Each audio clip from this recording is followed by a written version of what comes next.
газар усны нэр өөрчлөх гээд байгаа юм шиг хэрнээ цаагаараа үндэсний аюулгүй байдалтай холбогдолтой бас их чухал асуудал бас орж ирж байна гэж харж байна. Ялангуяа одоо бас Баян-Улгийн аймаг, Сүхбаатар аймгийн тодорхой одоо бас газрын нэршлүүд бас өөрчлөгдөхөр байгаа юм байна.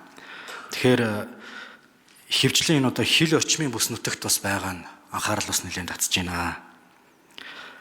Тэгээ энэ одоо бас Монгол улсын үндэсний аюулгүй байдлын бас нэг гол одоо энэ асуудал нь бол хил хязгаарын одоо халдшгүй дархан байдалд бас шууд нөлөөлөх ийм нөхцөл байдлууд бас цаагаараас байж болох юм аа гэж ингэж бас одоо харж байна. Тэгэхээр ялангуяа одоо энэ Сүхбаатар аймаг, Баян-Улгийн аймаг дээр өөр нэрээр нэрлэгдсэн тодорхой жишээнүүдийг бас хэдүүлээ бас энэ дээрээс нэг жоохон ярилцаж ямар өөрчлөлт олгох вэ гэдгийг иргэдэд бас зөвөр мэдээлэх нь зөв болов уу гэж бодож байна. За хоёрт нь тухайн бүс нутагт бас одоо ажиллаж байгаа, амьдарч байгаа малчид иргэдийн одоо бас санал эдгээр төслүүд дээр яаж хэрхэн туссан бэ гэдгийг хэлэх чухлаа. Олон зуун жилийн туршид бас өөрсдөө нэрлэгдээд ирсэн. Яг цаасан дээр бичигдээгүй ч гэсэндээ нутгийн иргэд бас хоорондоо ярьдаг тэр агуулга саналуудыг бид нэр хэр тусгасан бэ? Хилээ хамгаална гэдэг бол одоо зэвсэг барьсан, буу барьсан одоо бас цэрэг эрсээс гадна манай малчтын манаас ажил байдаг.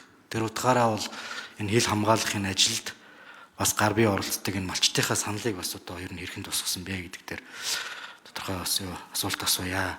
За 2023 онд Баян-Улгийн аймаг, Увс аймаг, Ховд аймаг, Дархуул аймаг, Сэлэнг, Хинтээ аймагуудад бас тодорхой энэ одоо их хурлын 42 дугаар тогтоолоор монгол хэлнээс өөр байгаа энэ газрын одоо нэршлүүдийг бас өөрчлөё гэдэг ийм тогтоол гараад ажиллаж байгаа юм байна.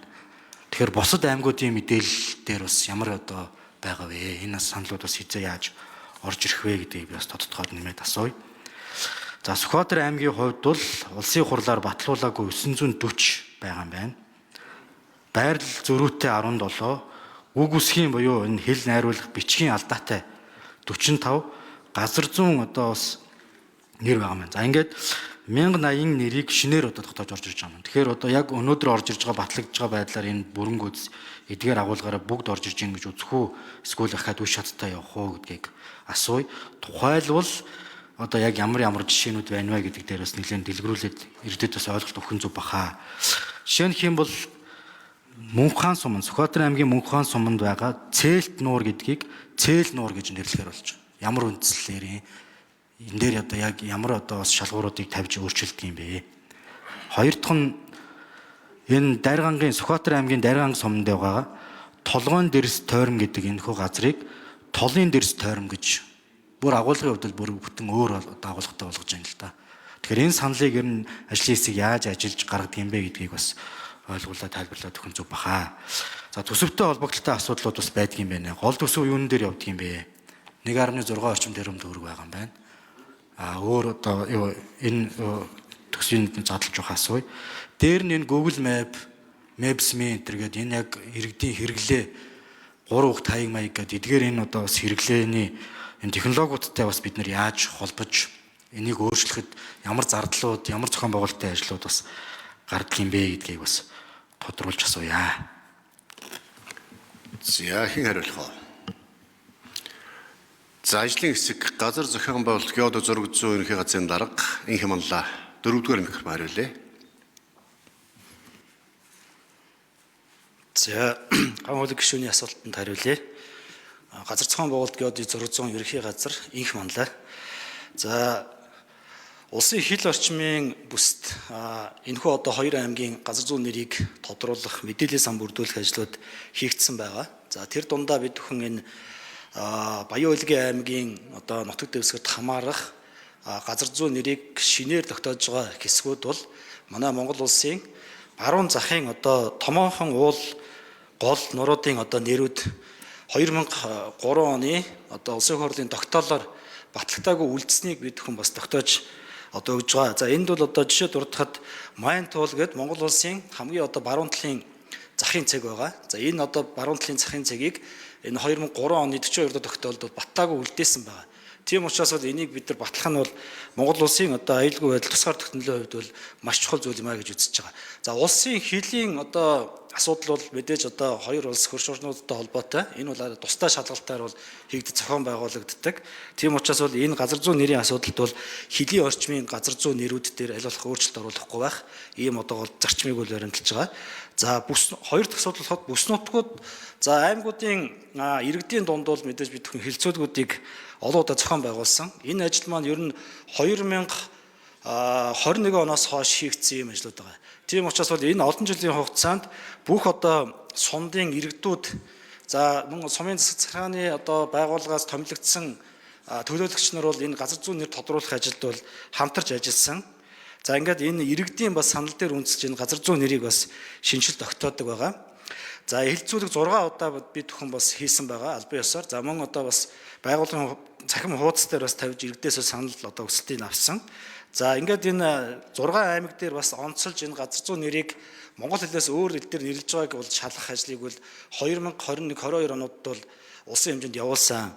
За энэ хүрээндээ бол энэ өнөөдөр оруулж ирж байгаа Баян Хуйлгийн аймаг дээр 319 нэрийг бид хүн одоо зөв болгож монгол хэл рүү одоо шилжүүлэх за энэ улсын хурлын тогтоолын төсөл орж ирж байгаа. За үүнээс гадна бол Ховд аймаг, Увс аймаг, Хинтээ аймаг, за Дархан уул аймаг, Орхон аймаг гэсэн аймагуд дээр бол энэ газар зүйн нэрийг өөр нэр дээр монгол хэлнээс өөр нэр дээр ийм баталсан ийм одоо зөрчил гарсан. Энэ зөрчлийг бол дараагийн одоо ээлжинд их хурл руу оруулж ирж засаж янзлуулнаа. За улсын хэмжээнд бусад аймагуд дээр бас энэ газар зүйн нэр тодруулах ажил хийгдэж байгаа. Одоо бол улсын хэмжээнд 8 аймгийн хэмжээнд энэ ажил одоо бүрэн дууссан байна. Нийс Улаанбаатар хотын 9 дүүрэг дээр бас дуусчаад байна. Тэгэхээр улсын хэмжээний 168 суман дээр энэ газар зүйн нэр тодруулах ажил дуусаж тогтоол одоо ажлын биелэл 45.3% бид хүн 49.3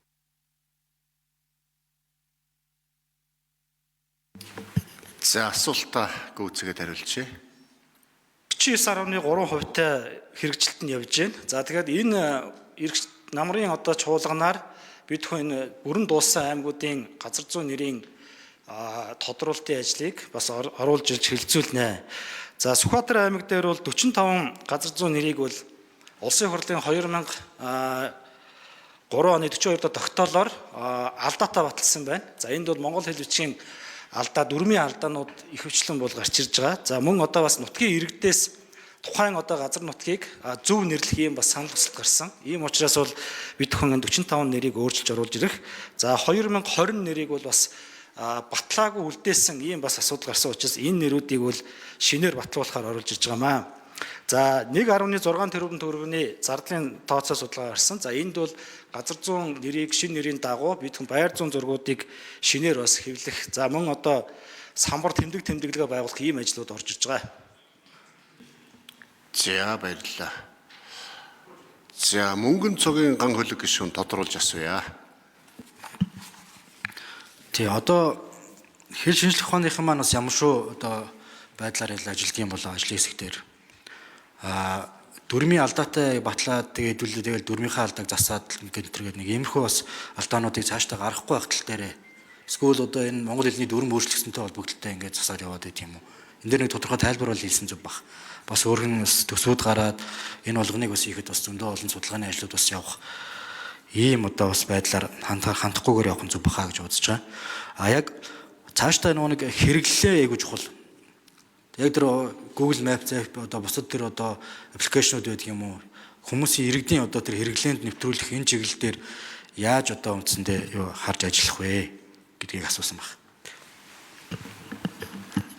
За дөрөвдүгээр энэ дэр ажлыг хариулъя. За газар зүйн нэрийн нэр маань өөрөө бас одоо хамгийн гол хэрэглэж байгаа асуудал бол хаягжуулалтын асуудал дээр хэрэгжиж байгаа. Тийм учраас энэ хаягийг одоо бас зөв оноох, зөв тогтооход энэ газар зүйн нэр хэрэглэгддэг. Тийм учраас бас энэ бид хүн газар зүйн нэрийн мэдээллийн санг зөв бүрдүүлснээрээ за хаягийн мэдээллийн санд энэ гудамж зам талбай газар усны нэрийг зөвөөр бүртгэж за иргэдэд бас энэ газар зүйн нэрээр хаягийг одоо үйлчлэх ийм бас боломж зохицлыг бол бүрдүүлж өгж байгаамаа. Ер нь бол хаягийн одоо мэдээллийн систем бас хөгжүүлэх ажил маань бүрэн дууссан. Одоо бол аймагуудын хэмжээнд хэрэглэгдэж явж байгаа. За нийс Улаанбаатар хотын гудамж замууд дээр бас энэ нэр олох ажлыг бол иргэдийн төлөөлөгчдийн хурлууд бас зохион байгуулж ажиллаж байна. За ингээд цаашд бол бид нар энэ шинэ хаягийн шинэ газар зүйн нэрийн дагуу хаягжуулалтын системийг хэрэглээнд гаргаж бас цахим орчинд бас замчлалын системийг одоо аж ахуйн нэгжид хөгжиж ашиглах ийм боломж бүрдүүлж байгаа.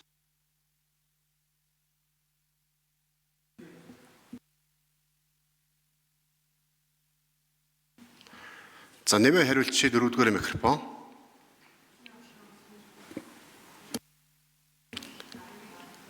1984 онд Дамдал Сүрэнгуй Осрогоо 2 монгол хэлний зөв бичих дүрмийг баталсан байдаг. За энэ дүрмийнхаа дагуу л явж байгаа монгол хэлний дүрмэнд бол ямар нэгэн өөрчлөлт бол ороогүй. За бичгийн хэл, аман хэл хоёр бол хоорондоо зөрүүтэй ойлголт. Тийм учраас энэ 2003 оны тогтоол болон өмнө нь газрын нэрний тодруулалт гарсан энэ бичвэрүүд дээр бичгийн хэлээрээ бус аман хэлээр үгсгийн дүрмийн хувьд болон найруулгын хувьд алдаатай байгаа энэ зүйлийг бол зэгцлээ явж байгаа.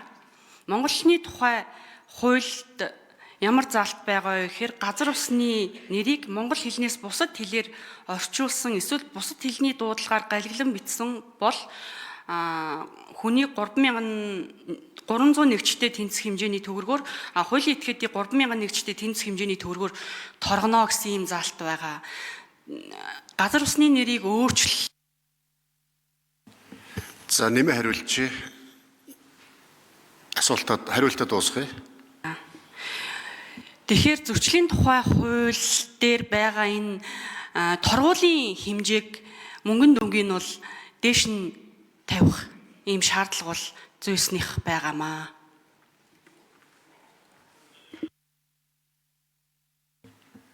За Улсын их хурлын гишүүн Чимбатын ундрмын урилгаар Сэлэнг аймгийн Ерөөс сумын ерөнхий боловсролын 12-ын А ангийн багш сурагчид Улсын их хурлын үйл ажиллагаа төрийн ордонтой танилцж байна. Та бүхэндээ сурлагын өндөр амжилтыг, амьдралын аз жаргал, эрүүл энх сайн сайхан бүхнийг Улсын их хурлынхаа нийт гишүүдийн нэрийн өмнөөс хүргье. Ундар бишүү бол энэ суужид бүгд харж байгаа бах тийм ээ. За тэгээ бүгдээр онц сурцгаараа хүссэн одоо мэргэжлэрээ ихтэй сургуультай хэлсээрэй гэж бас ирээё.